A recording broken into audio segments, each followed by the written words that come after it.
Welcome to the Scott My Show, a podcast where we talk about bodybuilding, health improvement, and physique enhancement. Before we get into the show, I just wanted to let you know that I do offer one-on-one coaching. If you're interested in working with me, I offer personalized coaching where I can help you reach your goals, whether it be fat loss, building muscle, improving your health, or all the above. I provide tailored nutrition, training, and supplementation advice, one or all of those together, with 24/7 ongoing support to help you every step of the way with any questions you may have. If you're interested, you can DM me on Instagram, click the link in my profile to fill out a form, or ask any questions you may have. Also, we can hop on a free consult call where we can go over your goals, answer questions, and discuss what it would look like to work together. All right, today I'm very excited to announce the launch of Element's new flavor, lemonade. I've been wanting them to launch a lemonade flavor for a long time, and I'm so glad they did. It's delicious. It's my new favorite flavor. You may have seen it on my stories or my Instagram. I'm using these all the time, all day long. They're great for a hot summer day, for a workout. If you're just sitting at your desk trying to get some work done, it goes really well in cold water. And you can still use my code if you go to drinkelement.com/scottmize, all one word. You can get a free sample pack with your order. And they still offer no questions asked refunds on all orders. So go ahead and try it today. I think you'll really enjoy it. Absolutely delicious. New lemonade flavor. Let me know what you think. And on to the show. This is a quick disclaimer before we start the show. This show is for entertainment purposes only. Nothing said here should be taken as medical advice. And please consult with your physician before making any changes to your diet, exercise regime, or medications. Thank you, and on to the show. Dr. Jeffrey Gladden is an expert in longevity and the author of Symphony of Longevity, a comprehensive approach to living longer and feeling younger.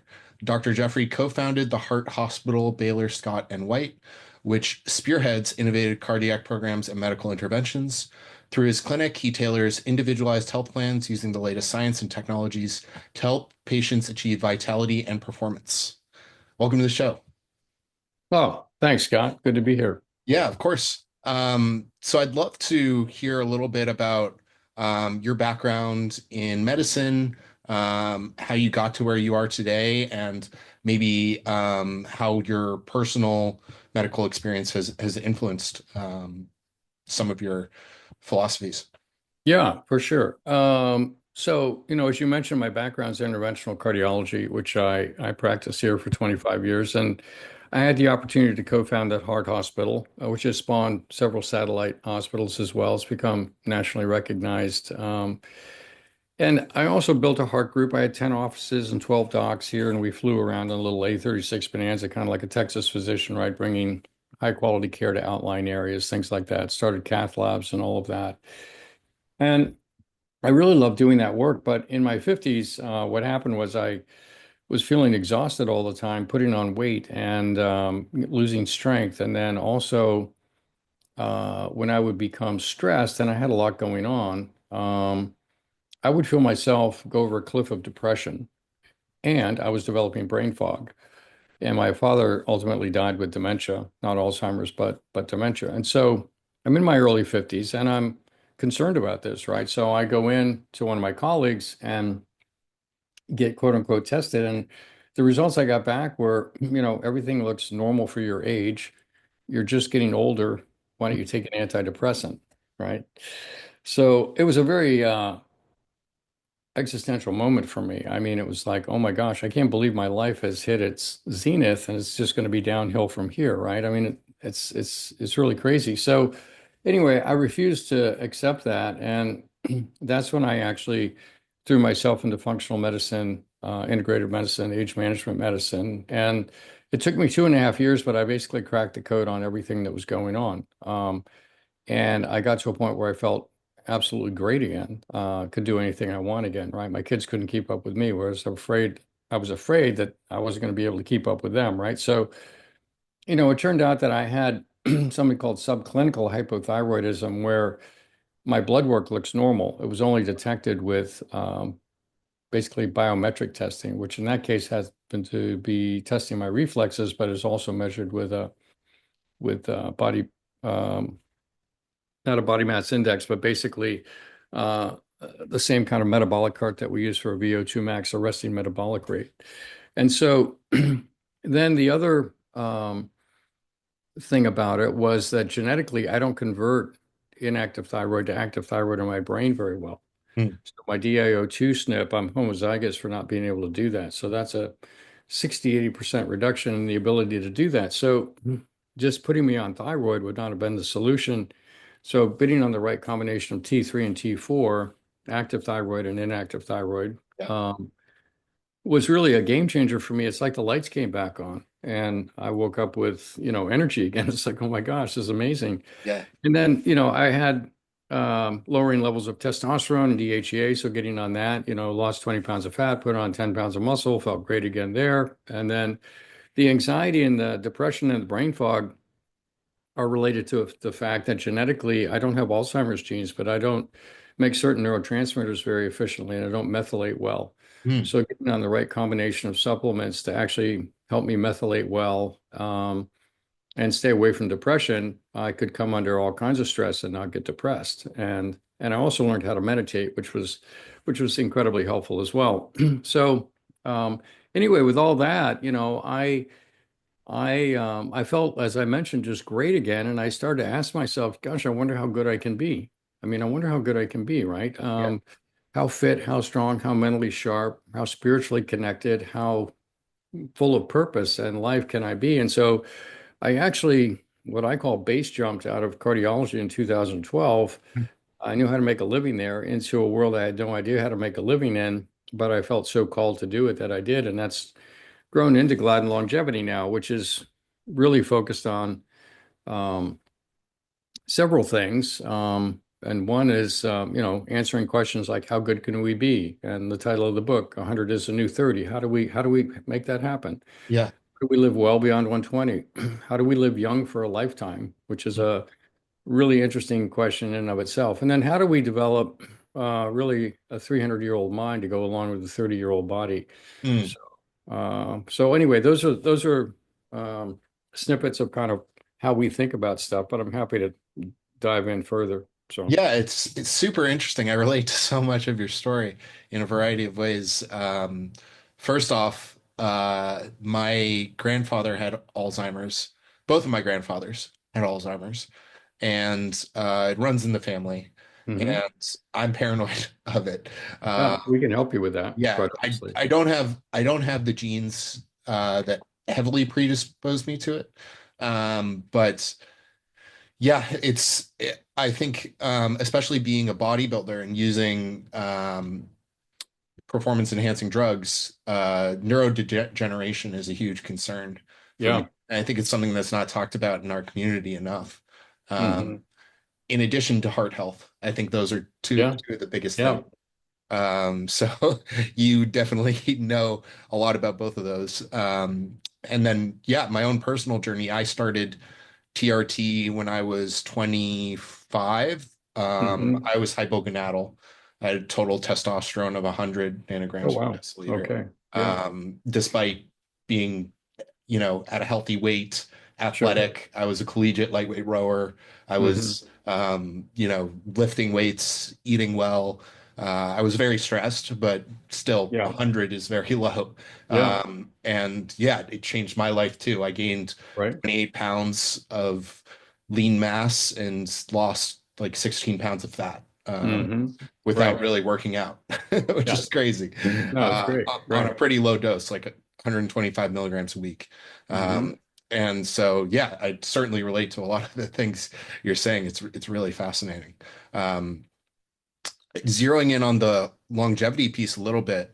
Um, I've been listening to a lot of Peter Diamandis, and he does a lot of work on like he created the X Prize for getting to the moon, and then Yeah. he now has a sort of X Prize for longevity. Yeah, we've applied for it actually. Oh, We think, cool. yeah, we think we could win it today if That's we, awesome. yeah. So Yeah, so I'd love to hear, some of the methods you're using, or tell the story in however, you feel best. But what are let's maybe start with some of the fundamentals. What are some of the basics to improving longevity that may be different than traditional medicine? And we can yeah, eventually get there. yeah, I think there's several things that sit below everything. I think the first thing is that I think longevity is somewhat ambiguous, right? People don't know exactly what it means. People say I want to live to be 100, 120, 160, 380, 720. I want to be immortal. Everything is kind of on the table there. But but what does it actually mean, right? I mean, what if you're going to live an extra 100 years? What does that actually mean? What are you going to actually do, right? So in our in our world, we think about we try to make it relatable, right? So 100 is relatable. You can relate to 100, right? It's hard to relate to 200. Yeah. So, right. So um, at 100 years old, our idea is to have a 30-year-old body and a 300-year-old mind. Hmm. Um, and the way that we also have thought about it is that there's misconceptions about the aging process itself. We sort of relate to it in a linear fashion. Every year we're a year older, not that much different, right? We think it's linear, and yet we know it's exponential, right? We know it's exponential. We know that people age so much more between 60 and 70, 70 and 80 than they do between 20 and 30 and 30 and 40, Hmm. right? So we're in an exponential game. Um, and what I find is that most strategies are linear strategies, right? So I'm going to eat better. I'm going to exercise. I'm going to sleep better. I'm going to learn to meditate. I'm going to, start working out on a regular basis, work on my relationships, etc., right? Lower the stress. Okay, great. Wonderful. Guess what? Everybody that ever did that still got old and died, right? So these are linear strategies for an exponential problem. Hmm. It doesn't mean that they're not critical components of an exponential strategy, but in and of themselves, they're not enough, right? And so in our world, what we really want to do is create an exponential strategy for an exponential problem. So when you understand that you're playing an exponential game, not a linear game, then it's like, oh, okay, what do I need to do to have an exponential strategy? So in the book, 100 is the new 30, I outline an exponential strategy. Um, and I go into it in great detail. It's also on Audible if people prefer that method of listening, but it contains four circles, and I've since added a fifth. And the four circles are life energy, which basically is a psycho-spiritual space. Then there's longevity itself, which is devoted to the processes that are actually causing us to age in the first place. And then the next circle is health, and the next circle is performance. And the last circle is environments.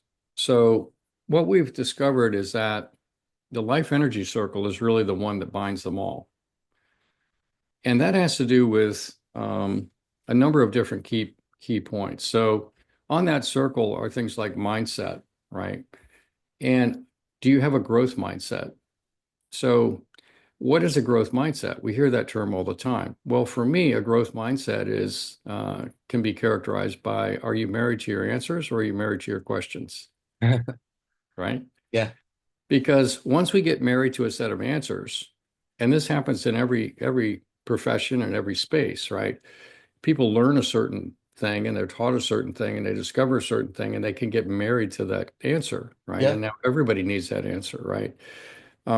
And It's an definitely actual something we associate with getting older too, is people correct, become more stubborn, more married to their exactly. ideas. Yeah. In fact, it's interesting because we sort of feel like it's our goal in life is to find our answers, right? When in actual fact, if you're really going to live a long time, the goal in life is to find your questions Mm, because the questions will drive all innovation and will drive all continued adaptation that's required to adapt to a world that changes very rapidly yeah. 100 years from now, right? So The first thing is understand that you're in an exponential game. The second thing is understand what questions are you asking, right? So for us, it's how good can we be? How do we make 100 a new 30? How do we live well beyond 120, crack the Hayflick limit? How do we live young for a lifetime? And how do we develop a 300-year-old mind? So at the same time that there's an exponential element to aging, there's also an exponential element to our opportunities and our ability to have impact. So every decade of our lives, we have more opportunity, more resources, more knowledge, more wisdom, more opportunities to have impact in a positive way. And the tragedy of life, as I see it, is that when those lines cross, right? When those lines cross at some point, 70, 80, whenever they cross, that's the tragedy of life because now you take gifted, talented people who have developed lots of insight and wisdom, right? And now they lose their health and they can no longer really contribute. Somebody comes to visit them in a nursing home because they still love them, right? My goal is to say, okay, let's stay 30 for the rest of our lives. And then the exponential increase in opportunity and impact continues to rise, Yeah. right? So when you think about that and you extrapolate that out, that takes us to a different reality, a different kind of living than we've ever had before. No human has ever had that life before, right? And so when you think about that, then it's like, okay, great. Well, I'm going to have a 30-year-old body. What I really want to do is I want to continue to expand my capabilities, my wisdom, my insight, my spiritual connection, so that I can live at a different level of humanity than the level I've been at, right? It's all Yeah. about leveling up. And so the goal here in longevity for me is really to level up humanity, if you will, and be an instrument in that or a participant in that or whatever. So mindset is critical to getting there. I think one of the other key things is that it's really important to dissociate yourself from your chronological age. Mhm. So chronological age really serves no purpose, right? I mean, you get a birthday, I guess you get a card with a number on it, but it really serves no purpose. Yeah. And so for me, I was born in 1954, February of 1954. I'll let people do the math on that. But I wake up 27 every day. Um, and one of the easiest and best things that people can do at home is to choose an age that they want to be for the rest of their life, right? So maybe it's 18, maybe it's 26, maybe it's 32, I don't know what, 34, 40, I don't care. Pick that age and reference yourself against that age all the time. So if I wake up and I don't feel 27, I don't say, "Oh, yeah, but you're great for your age. You can do so many things. I mean, you can do all this stuff that people your age can't do." I never say that. That's pointless. Yeah. I say, "No, no, no. I want to be 27. I'm 27. I claim 27. Yeah. What do I need to do to get back to 27?" Yeah. And when you ask that question, then those are the answers you start to get. Oh, I rebuilt my knee, right? I didn't have knee replacement. I rebuilt it. I learned how to actually boost energy production in my body significantly. I know how to keep lean. I know how to put muscle on in my 70s. There's, all these things. I know because I'm 27, Yeah. right? So dissociating from chronological age becomes a really, really powerful tool as you think about it. Yeah. Uh, yeah. And then we can talk more about the life energy circle too, because it's really fascinating how much it impacts our quality of life. And when you actually have a great quality of life where you've been able to, solve the traumas that we've all been exposed to, everybody's suffered trauma, right? And we live in reaction to those traumas and we carry that stress in our bodies. Yeah. When you actually take the time to go back and dissect those out, understand what happened, how I contributed to it, how somebody else contributed to it, and you actually heal that by getting to a point where you deeply understand it and you can deeply forgive everyone involved, including yourself, then it enables you to go to the next phase, which is to actually transcend it, where Mm. you actually become grateful for everything that ever happened because it brought us to this conversation here today, right? And so when you transcend those old traumas, the stress in your biological system goes down dramatically. And if you want to decrease the aging process, it's one of the best things you can possibly do, right? Yeah. I So, definitely need to do that. okay, okay. Yeah, yeah. I've got a lot of, I mean, I consider myself a pretty content and happy person, and I don't have a lot of regrets. But it's funny. I was having a conversation with a friend yesterday, and um, he was seeing someone on social media who he used to work with, and it was making him really angry, and he felt really guilty Hmm, because of hmm, that. And he was like, I don't know why. It doesn't feel rational. It doesn't feel fair. I feel like a hmm. bad person that I'm having this upset, angry response to Yeah, everything I see from this person. Um, and I was reflecting, and I said I think a lot of people get that. If they see, for me, it's seeing people from old jobs that I got laid off from or had to hmm, leave, and seeing those colleagues on LinkedIn and seeing them, hmm, you know, succeeding or thriving at that company. It's hard to see, hmm. and I think that, like you said, is a form of trauma. People use that word different ways, but Yeah, I yeah. think No, clearly, having to forgive those bad experiences is definitely very powerful, because that's still something that triggers a that's stress right. response in me for sure. That's right. No, that's right. That's really good insight on your part.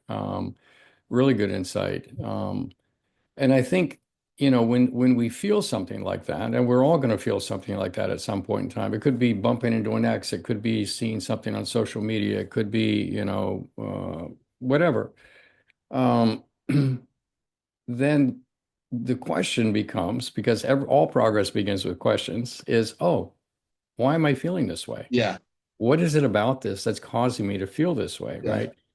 And so for me, a lot of it, when I feel anger, when I feel anxious, when I feel stressed, when I feel worried, when I feel angst, and even when people feel greed, I don't really feel greed, but when people do feel greed, I think it comes down on some level to not feeling safe.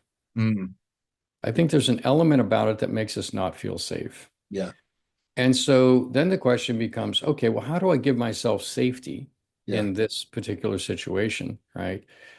And what I've realized is that there's nothing external to us that can ever make us feel safe. There's no job, there's no family, there's no amount of money, there's, even no health that can actually ultimately make us feel safe, because all of that can be taken away, yeah, right? In fact, it can be taken away in almost a nanosecond, right? And history has shown this over and over and over again, right? And so then the question becomes, okay, in a world where nothing external to me can make me feel safe, then how do I feel safe, yeah, right? And that becomes a psycho-spiritual question. mm, That becomes when you're connected to consciousness and you're connected to pure love that's just flowing down from that, which is yeah, experienced in deep meditations, right? So this becomes, oh, okay, so if I'm going to be here a long time and I'm going to feel safe because I need to feel safe, where's that safety going to come from, yeah, right? Oh, now I have that locked in, right? And then you can think about, well, I need to have unconditional love for myself also. Where's that going to come from, right? And so once you start to fill in these things on the life energy circle, right? Oh my gosh, you change your entire biology, right? You talk about a hack into your biology, it changes everything, right? yeah. So that's why we think it's really the circle that binds them all.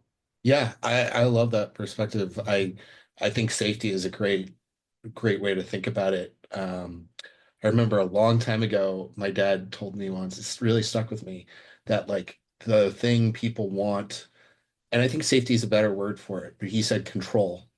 People want control. The reason people want money is control. Reason people want different things, you can somewhat tie it to control, needing Right. a And sense of control. and then what does control mean? It means I feel safe, Yeah, right? exactly. I Yeah, think that's safety is right. a better way of putting it. Right. But yeah, I think that's a really good Hmm. insight. Um, and so, what are some of the other pillars of longevity that you found Yeah. in practice? Well, I think again, it's important on how you structure your thinking around this. So we've talked a little bit about life energy, and there are other features of life energy that are in the book and outlined in significant detail. The next circle is longevity itself. And so understanding that, like when I was practicing cardiology, right, I was practicing symptom-driven medicine. Yeah. If you had a problem, you came to see me, right? I solved my problem by going to a functional medicine approach, let's call it, right? So I'm getting to the root cause of the problem, right? Lots of value in that. Mhm. Longevity medicine is actually the root cause of the root cause. Mm. Longevity medicine is actually what's creating the current in the river that's carrying us towards the falls. And we Yeah. know that it accelerates as you go down the river, right? So it's an exponential problem. And so what's actually driving that? Well, it's things like shortening telomeres, and it's things like an immune system that's wearing out, and senescent cell burden is building up, and stem cells don't work as well, right? And the gut biome is altered, and you can't repair your DNA as well as you should. And Mm. these hallmarks of aging are both expressions, phenotypic expressions, right? A phenotype would be like, I've got a genetics for my nose, but this is what my nose actually looks like. This is a phenotype of my nose, right? Yeah. So they're both a phenotypic expression of aging, and they also spin up together and accelerate the aging process. Mm. So when your telomeres get short, guess what? Your mitochondria don't work as well. Guess what? You create more senescent cells, which spins up more inflammation, which accelerates the DNA damage, which accelerates the telomere shortening. You see how this spins up into this tornado, really, of aging, which is an exponential problem. And so that's why just focusing on health and being fit, things like that, is not really getting at the core biological problem. You have to focus on this level of the hallmarks of aging. And so we do that here in our clinic. We have ways to test many of these, and we have ways to intervene into many of these. And that, when you couple that with mindset, now you're really getting at part of the core of what it takes to actually have an exponential strategy, Yeah. right? And then the next circle would be, well, you can comment on that if you Oh, like. I was just going to say, I can certainly relate to that with my own health journey. I have these different ailments that have seemed to get worse Hmm. over the years, like asthma and allergies. And, I have some pretty bad muscular issues with my back, my spine, Hmm. my hip. And it definitely seems like there are root causes that connect them. That's right. Like one thing that connects all of those things is breathing and like controlling your transverse abdominis. And I think there are deeper things too, relating to the immune system. And I haven't discovered them yet, but it definitely resonates what you're saying. Yeah. And to your point, I think you're on target there. You know, the gut biome factors into it in a big way. Yeah. And the psychological traumas that we carry factor into it, interestingly enough, right? You've heard of the book, The Body Keeps the Score. Mhm. We do carry these traumas, even though they're not in our mind's eye, so to speak, they're in the body, right? And so it's really interesting in our work, in our practice, many longevity clinics, they have therapies that they provide, and we have every therapy, right? Stem cells, exosome, peptides, plasmapheresis, ozone, everything that you can think of, we have here. Um, and yet, what we find is that what's really important before prescribe something for an individual is to deconstruct the situation to actually understand what is the root cause of the root cause of the root cause here, right? So that's where we get into the whole deconstruction process. And once you've deconstructed the situation, then all of a sudden you see, oh, okay, well, if we do this, this, and this, and maybe this, and this will work together to get you here, here, and here, right? Yeah. So as opposed to walking in and saying, oh, you're having a problem? Well, let's try some stem cells, or let's give you some peptides, or let's, and give you a gut protocol, right? Sure. It's kind of interesting that you have so many people shooting from the hip in this Yeah. space, and they don't really understand. Number one, they don't really understand longevity, I don't think, and they don't really understand how to deconstruct it to fully do justice to it. So, yeah, Yeah. Just throwing darts. that's right. Throwing a lot of darts. Yeah. So the other circle is health itself, right? Which has to do with, everything, every organ system, let's say, and optimizing those. We have ways to measure all those and optimize them. And it's really important when you think about medical testing to understand that each test that is done is a lens, right? You're looking at the problem through a particular lens. And we tend to think, oh, I had a heart test done, so my heart is good. right? I had a clearly CTA, so my heart is good, right? And we do all these testing, right? But it's more important to understand that each test is actually a lens. And like the housefly, they don't have eyes like we do, right? They don't have one lens. They have a compound eye, which means they have multiple lenses. Yeah. And in medicine, if you're really going to understand an organ or a system or any part of it, you need to have a compound eye approach. Yeah. You put together multiple lenses to look at this, where you're looking at anatomy and physiology and different aspects of physiology and how the psychology is involved and all of that, right? And when you do the compound eye approach, then all of a sudden you can start to see what's happening, right? Yeah. It's so funny. Medicine, in my experience, is so counter to that. It's, you know, if this, then that. It's That's very, right. very different. Like even trying to get a comprehensive view of my own heart just to be Yeah, proactive and I'm curious, it's, you know, oh, you have to have this blood marker be wrong in order for them to do an EKG. And right. then, something has to show up on that for them to do an That's echocardiogram. right. Like it's like, why would you do this test if this thing wasn't bad first? It's Right. not, let's try to combine things and get a holistic picture. That's right. They're basically going by a protocol in the cookbook, which has been dictated to them by the insurance companies, right? The payers have control. And the idea is, how do we spend as little money as possible right? And so it's not that people are not interested in, not that we're not interested in being very efficient with dollars. That's not the Yeah. point. But what's more expensive is to actually miss what's going on, right? And so using this compound eye approach, because we don't use insurance, right, in our world, so we're not handcuffed to that. Yeah. And all of a sudden it's like, oh yeah, well, I can see what's going on with my heart, right? Yeah. So yeah. Yeah. That's really interesting. Yeah. And then the last circle of the four, and there's one beyond that I'll tell you about in a second too, but the next circle is really performance. So when I'm 100, I want to be fast, agile, strong, quick, balanced, with great cardiovascular capacity, recovery, and flexibility, right? But if I'm going to be that at 100, I need to be that today. Yeah.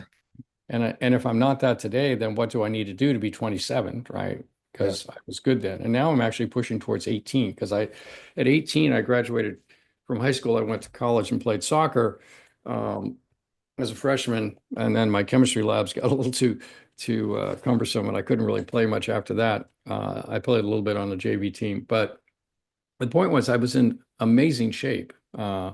When I was in soccer camp, right? I'm Yeah. probably the best shape of my life. So it's like, oh, well, let's reference that. Yeah. I want to get back to that, right?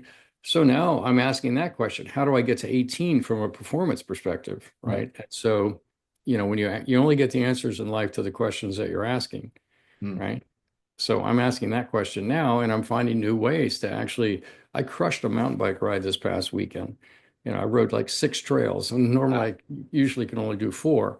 And I'm climbing stuff I haven't climbed before, and I'm doing all this stuff because I've figured out ways to actually have that energy level and that power, right? Yeah. So, and then we work on balance. And the other thing for people to understand in an exponential strategy, staying fit, um, is an ongoing process in the sense that what you did at 18 and what you do at my point in life, what you do at your point in life is different. So when you're 18, you lift some weights and go for a run, you're pretty good, right?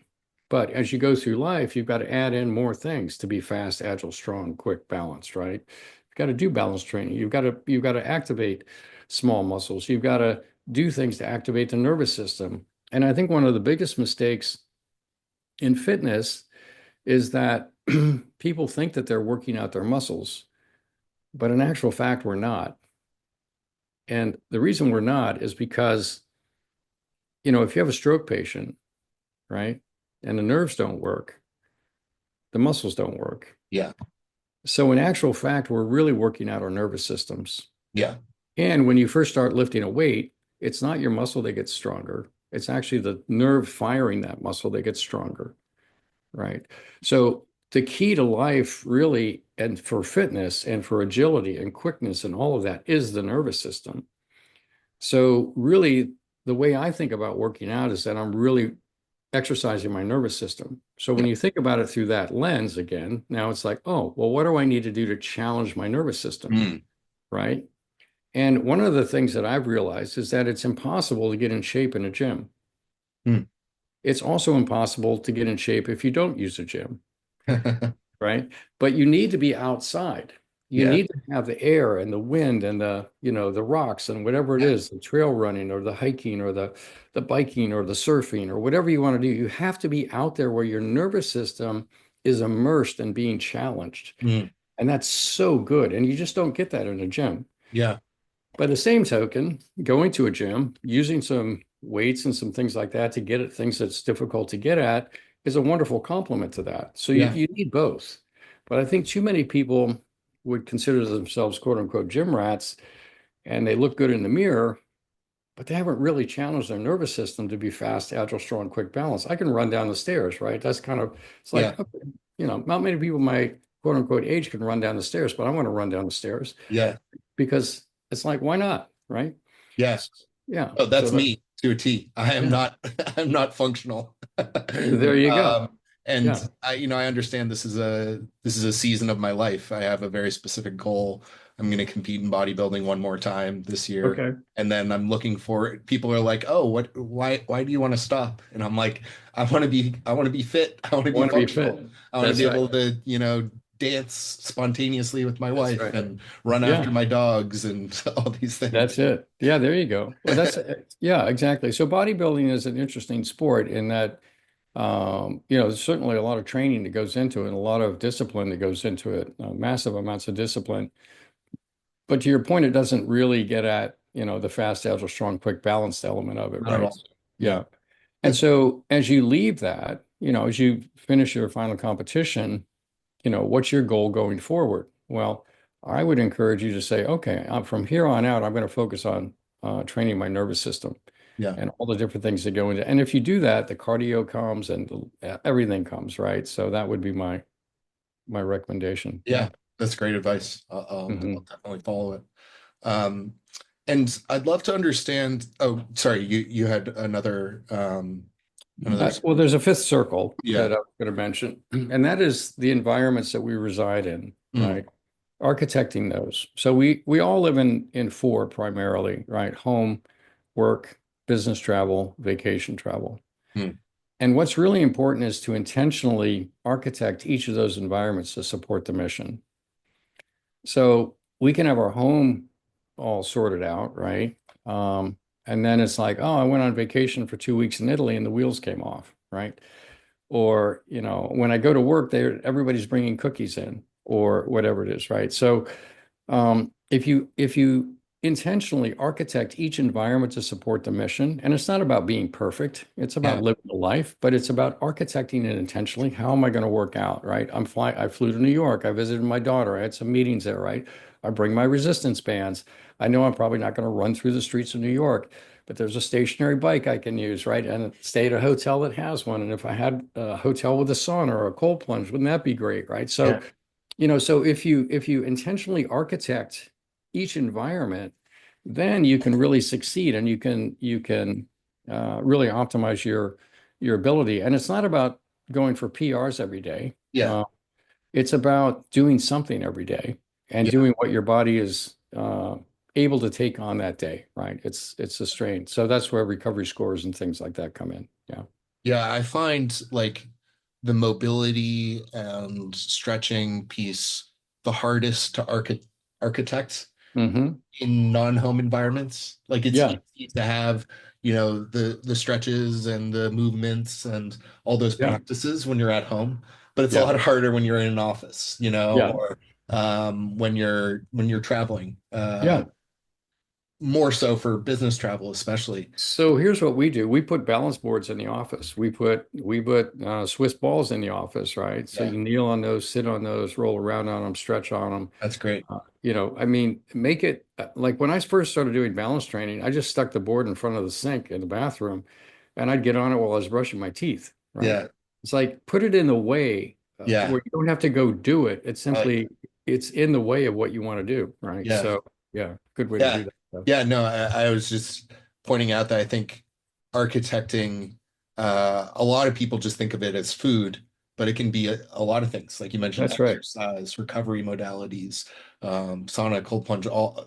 mobility, all these things. That's correct. And Yep, you're right. You're yeah. spot on. Yeah. And the air we breathe and the water we drink, Yep. right? Architecting those as well. And what's in the refrigerator, what's in the pantry, right? Because I think we probably all understand that willpower has a shelf life during the day. We're all, strong in the morning, but at 8 o'clock at night, if there's ice cream in the freezer, I'm going to eat it. It's not that I have great willpower. I just architect the environment to support the mission, right? Yeah. So, yeah. I like that. Um, and then I guess a lot of people, I mentioned Peter Diamandis and others think we're on the precipice of I forget what they call it exactly, but it's like the Escape long velocity. escape velocity. Thank you. Mhm. Do you think that's true? And how do you think you can answer it separately if you'd like, but how do you think like technology and AI play into that? Oh, I think aging is solved in the next 3 to 5 years. Wow. Yeah, I really think it is. I think when you look at what's happening with AI, with the amount of people that are interested in working on these topics, and when you bring in quantum computing, I don't know if you've been following much around the Maharaja chip and Yeah. the Willow chip and Yeah. things like that. I mean, oh my gosh. I mean, we're literally cracking the code on the fabric of space, time, and the universe. I mean, Yeah. it's unbelievable. If listeners haven't been listening to this, everything you thought you knew, it's all being rewritten, right? All on the quantum fields, right? And consciousness sits below all of it, right? It's really fascinating. String theory with multiple dimensions, all that stuff is actually being shown actually with these chips to be out there, right? So what it tells me is that there's massive flexibility in terms of how to live your life, Yeah. right? It's not just in 3 dimensions or 3 dimensions plus our time. And so when you have that kind of computing power, and then you have the data sets that we have, and you start to feed it in there, which is what we're doing right now in our practice, um, then all of a sudden it's like, and what does quantum computing really excel at? Well, it excels at optimization questions, right?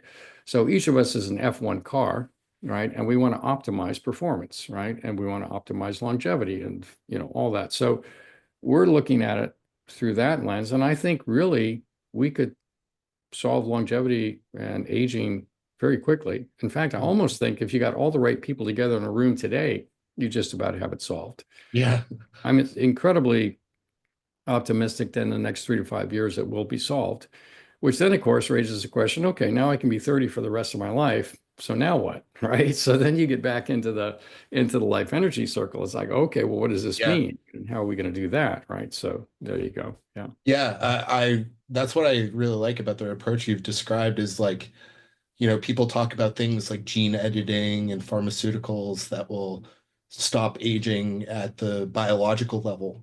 But even if that all happens, and we can Yeah. live longer, all of the things you're talking about just become even more important. More important. Exactly. And Uh, does humanity blow itself up? Or, one of the other things about the growth mindset is, are you a binary thinker or a quantum thinker? mm, Right? We have binary computers, ones and zeros. If you look around the world, most of the issues are related to binary thinking, right? Somebody's right and somebody's wrong, and we're going to fight about it, right? And yet in quantum computing, you've got, ones and zeros, and you've got a sphere of all possibilities. And if you're a quantum thinker, then you're thinking in terms of the sphere of all possibilities. How do we find the best solution now at this time and this space for these people involved here, right? And yeah. and it becomes a different way of thinking. This is the idea of elevating humanity, so we actually collaborate together, right? Instead of all these artificial differences we try to put in place, right? Mm. So yeah. Hmm. Yeah, very interesting. Yeah. Well, thank you very much for coming on, Dr. Jeff. It's been a great conversation. I can't wait to read the book. Yeah, And it's 100 is the new 30 for folks. that's right. Hmm. Make sure you check it out. And where else can folks follow you? I'll have links Yeah, in the show so notes too. yeah, we're on LinkedIn. Gladlongevity.com is the website. If people want to reach out and discuss doing anything with us, we have lots of different things that we can do. And then we also have a podcast, the Gladden Longevity Podcast. We have lots of fascinating conversations with different people in different areas. So that's out there. And then the book you mentioned. Yeah, so be a Excellent. good way to get started. Great. Well, Scott, thank you so much. Wonderful talking with you. You as well.